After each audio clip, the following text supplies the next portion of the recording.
Yes.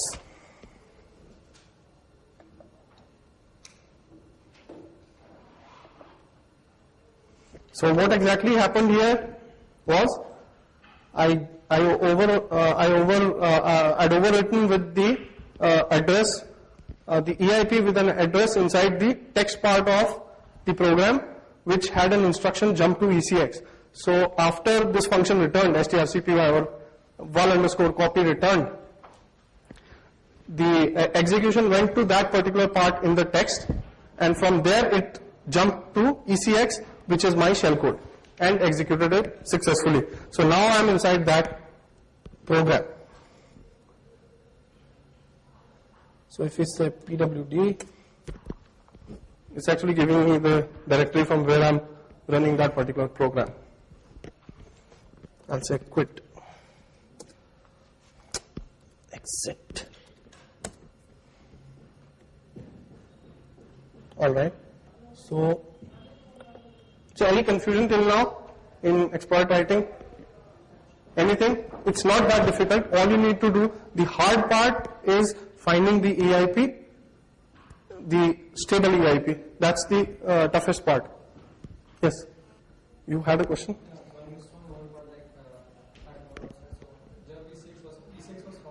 Yeah.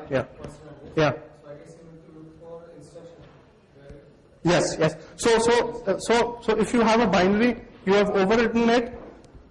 If you are lucky enough, you will find some register pointing to your buffer.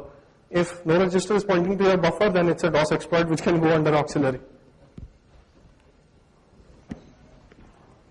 So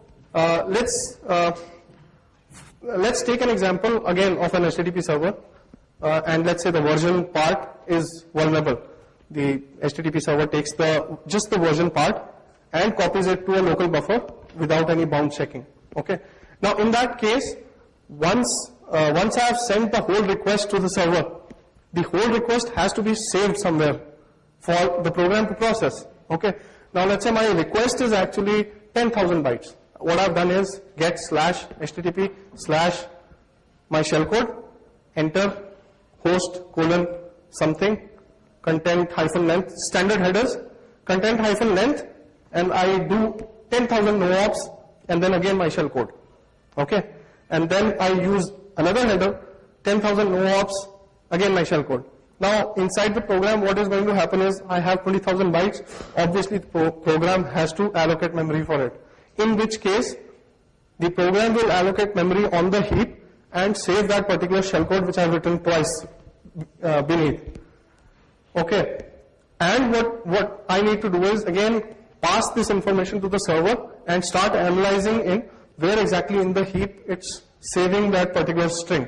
Okay, so if I have 10,000 bytes of code, including no-ops, and they are always between address X and address Y range.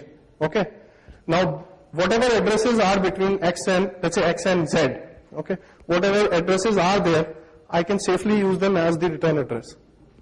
Okay, so even if the stack does not have so much space, I've still already allocated space inside the program itself, which is called, this process is called as heap spray, wherein you're actually spraying the heap with a lot of shellcode.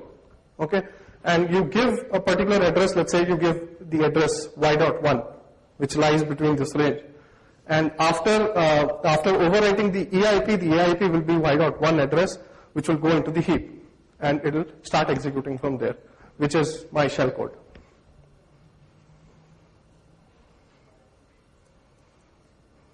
Alright, so in this case I'm using an encoder type, MSF encode type alphanumeric mixed, and I'm telling it to disable no-ops because I'll create them myself. If you don't specify disable no-ops, it will actually give you the shellcode of 200 bytes. But it's not stable enough. I mean, it gives a lot of problems in different architecture. So in my case, it was giving a lot of problems. The no-ops that Metasploit is providing with default. It's not just /x90, there can be other no-ops as well. Okay, so what I did was I told it to disable no-ops. I'll create my own no-ops, and just give me the encoded payload. So my code again is In this case, instead of payload.raw, what I'm doing is I'm just using payload.encoded with no ops and my return address.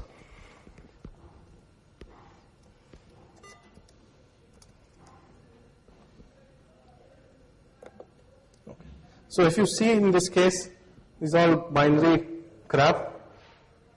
This is all the shellcode.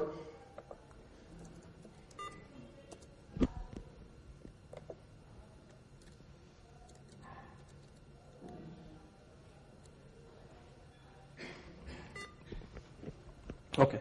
So in this case, I'm telling MSF CLI to use Linux/class/svr_enc exploit, which is the encoded exploit. And the R host, again, everything is same. And in this case, my payload is, let's go with the standard payload.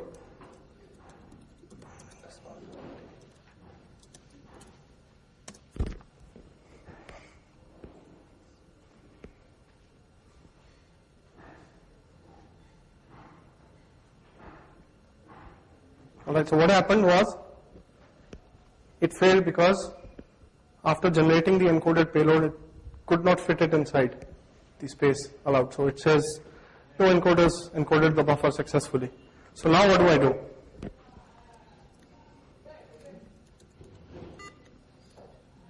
I'll use a staged payload, which is bound to be smaller than my normal payload.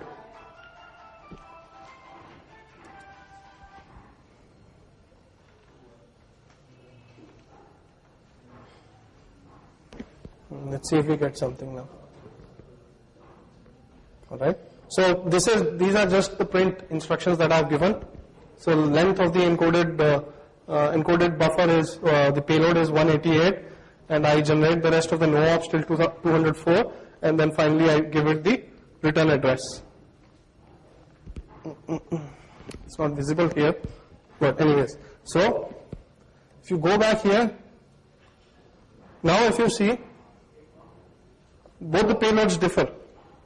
If you see this payload and this payload is actually encoded.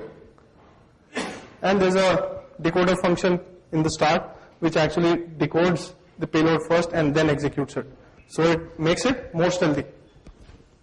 Yeah, so that's almost it. Let's do pwd, same place, if config gives me the IP address, and whatever I want to do with the server remotely. So I just say exit.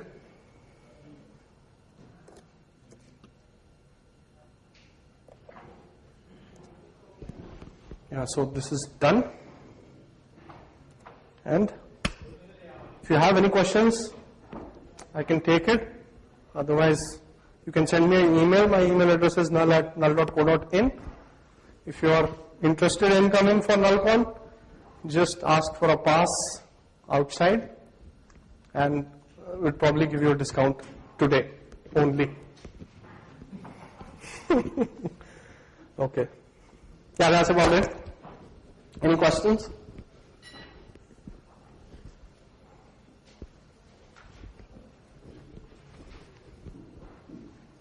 All right. Thank you.